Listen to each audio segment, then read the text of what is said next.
Hola a todos.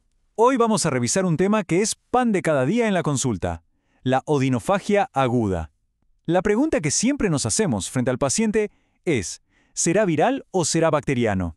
Tomar la decisión correcta es fundamental, no solo para aliviar los síntomas, sino también para hacer un uso racional de los antibióticos. Así que vamos a ver un enfoque práctico y de alto rendimiento para que este diagnóstico diferencial sea mucho más claro. Ok, esta va a ser nuestra hoja de ruta. Primero, vamos a definir bien cuál es el desafío central. Luego, nos meteremos de lleno en las claves para diferenciar una faringitis viral de una bacteriana. Usaremos el score de Centor para ponerle un número a nuestro riesgo. Hablaremos del tratamiento y, quizá lo más importante, vamos a aprender a reconocer esas banderas rojas que nos obligan a pensar en algo más grave. Bueno, vamos al grano. El meollo del asunto aquí es saber diferenciar. Y es que, como vamos a ver, la inmensa mayoría de las faringoamigdalitis agudas son de causa viral. Por lo tanto, nuestro gran objetivo clínico es ser capaces de pescar con precisión a esa pequeña minoría de casos que sí son bacterianos, para no sobreindicar antibióticos y contribuir a la resistencia. Primero lo primero, pongamos los límites. Para que todos hablemos el mismo idioma, la odinofagia aguda la definimos como un dolor de garganta que lleva menos de 3 semanas de evolución. Y la verdad es que, en la gran mayoría de los casos, el diagnóstico de base va a ser una faringoamigdalitis aguda, o FAA. Miren, los números no mienten. Este gráfico es súper decidor. Hasta un 80% de las faringoamigdalitis en adultos son virales. 80%. Las bacterianas son solo una pequeña fracción, entre un 5 y un 15%. Este dato es fundamental y nos muestra de manera muy visual por qué eso de recetar antibióticos, por si acaso, es una mala práctica. Entonces, la pregunta del millón, ¿cómo hacemos esta distinción en la práctica? En el box. Bueno, todo se reduce a lo más básico y potente que tenemos, una buena anamnesis y un examen físico bien dirigido. Esas son, sin duda, nuestras mejores herramientas. Miren, esta tabla es oro puro. Hay que tenerla en la mente. La gran pista, el dato clave para pensar en algo viral, es el contexto catarral. Coriza, tos, disfonía. Si el paciente tiene esto, la probabilidad de que sea una bacteria se va al suelo. En cambio, un inicio brusco de un día para otro con fiebre alta y sin nada de síntomas catarrales, eso nos tiene que hacer pensar inmediatamente en el famoso estreptococo beta hemolítico del grupo A. Aunque la clínica es soberana, seamos honestos, a veces necesitamos una herramienta que nos ayude a objetivar esa sospecha clínica, y para eso, por suerte, tenemos scores validados. El más útil y conocido en este escenario es sin duda el score de Centor. Entonces, ¿cómo podemos pasar de una sospecha a una probabilidad un poco más concreta de que estemos frente a un estreptococo? Bueno, la respuesta está en el score de Centor, modificado por McIsaac, que es una herramienta diseñada justamente para eso, para estimar este riesgo. Vamos a repasar los 5 criterios. Es súper simple. Se suma un punto por cada uno de estos hallazgos. Fiebre sobre 38 grados, que no tenga tos, que tenga adenopatías cervicales anteriores sensibles al tacto, que se vea exudado en las amígdalas y finalmente el ajuste por edad, que suma un punto en niños y resta 1 en mayores de 45. Ok, primer escenario. El puntaje nos da bajito, 0 o 1 punto. ¿Qué significa esto? Que la probabilidad de tener un estreptococo es mínima, casi nula. Así que la conducta acá es súper clara y directa. No se necesitan más estudios, ni, por supuesto, antibióticos.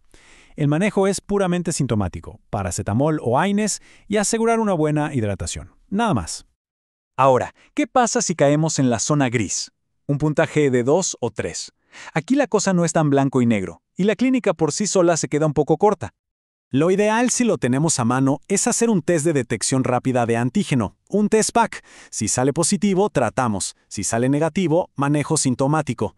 Ahora, sabemos que no siempre está disponible. Si no lo tenemos, la decisión de tratar de forma empírica va a depender de nuestro juicio clínico y del contexto de cada paciente. Y finalmente, el escenario más claro, un puntaje de 4 o 5. Aquí la probabilidad de que sea estreptococo se dispara, es superior al 50%. En este caso, la recomendación es directa. Se justifica totalmente iniciar tratamiento antibiótico de forma empírica, incluso sin un test de confirmación. El riesgo es lo suficientemente alto como para tratar y así prevenir las complicaciones. Muy bien, ya decidimos tratar. Pero detengámonos un segundo. ¿Por qué tratamos? Y ojo, que esto es clave. No es solo para que el dolor de garganta se pase más rápido. El objetivo primario, el que no se nos puede olvidar nunca, es la prevención de la fiebre reumática. Esa es la verdadera razón por la que nos tomamos tan en serio la faringitis estreptocóxica. Perfecto. ¿Y con qué tratamos? A ver, el tratamiento de elección, el gold standard, sigue siendo la penicilina. Lo ideal es la penicilina benzatina intramuscular. ¿Por qué? Porque con una dosis única garantizamos la adherencia y el tratamiento completo. Como alternativa oral, la amoxicilina por 10 días funciona excelente. Y para los alérgicos a la penicilina, la opción son los macrólidos, como la acitromicina. Y llegamos a la parte, para mí, más importante y crítica de la evaluación. No toda odinofagia es una faringitis simple.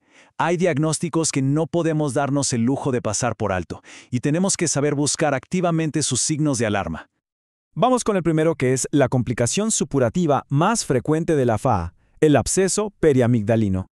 La clínica de un absceso es súper característica. Tenemos que sospecharlo con un dolor que es marcadamente unilateral, trismo, que es esa dificultad para abrir la boca, la clásica voz de papa caliente o gangosa, y al examen físico el hallazgo patognomónico, el abombamiento del pilar amigdalino con la úvula desviada hacia el lado contrario.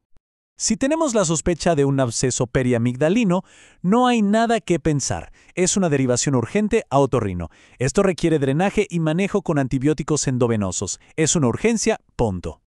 Ahora, el otro gran imitador, el que siempre nos mete en problemas, sobre todo en adolescentes y adultos jóvenes, la mononucleosis infecciosa, causada por el virus de Epstein-Barr.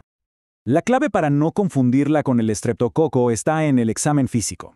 En la mononucleosis, las adenopatías son predominantemente cervicales posteriores y generalizadas. Además, el exudado puede ser tan grande que forma pseudomembranas, y es muy típico encontrar hepatoesplenomegalia y una astenia, un cansancio que es realmente profundo. Y aquí va una perla clínica que es de oro, pregunta de examen clásica. Por ningún motivo, nunca administrar amoxicilina o ampicilina si se sospecha mononucleosis. Esto puede desencadenar un exantema maculopapular muy característico. Es un punto clave que hay que recordar siempre. Y para terminar con las banderas rojas, un diagnóstico que por suerte es infrecuente gracias a la vacunación, pero que tenemos que tener siempre en un rincón de la mente por su letalidad, la epiglotitis aguda.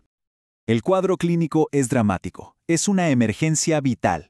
Es un paciente con un dolor de garganta pero tan severo que babea porque no puede ni tragar su propia saliva. Tiene fiebre alta, un aspecto tóxico y adopta esa posición de trípode, inclinado hacia adelante para tratar de respirar.